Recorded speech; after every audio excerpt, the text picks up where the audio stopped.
咦，做咩啊？睇住功課就可以睇出答案咩？唉，數學真係好抽象啊！老師話10個1000係10000，但係我腦袋裏完全想像唔到係幾多。唔使擔心，我最近發現咗一個秘密武器，專門對付呢啲數字怪獸。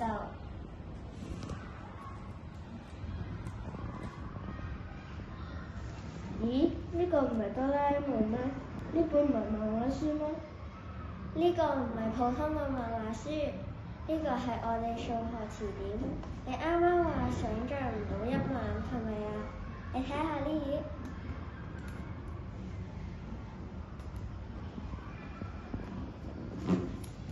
哆啦 A 夢用數線圖同我哋講，從4000到5000，一直數到9000，最多一個1000就係10000。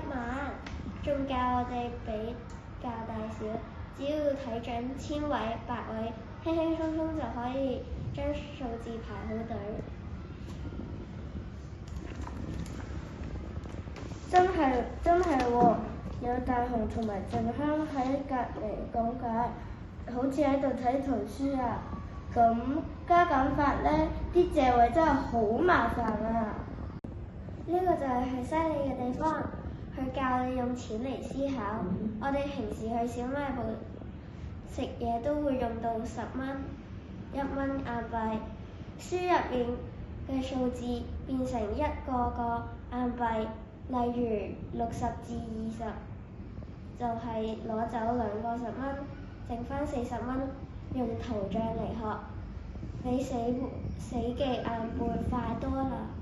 聽起來好有道理。咁最難嘅換算呢？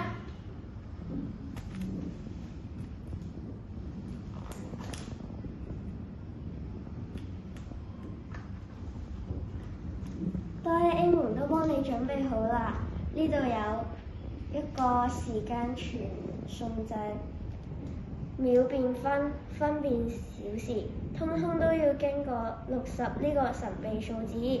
書入邊有清楚嘅乘除法例子，好似5分鐘等於300秒，睇一眼就記住啦。太好啦！有咗呢本百寶袋，我以後做數學功課就唔使驚帶長題啦。冇錯，數學唔應該係冷冰冰嘅數字，而係好似法寶一樣有趣嘅工具。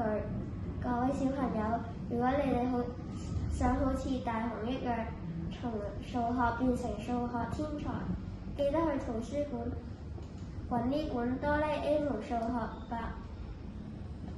百寶袋啊！讓我們一起在數學嘅世界裏大冒險。多謝大家。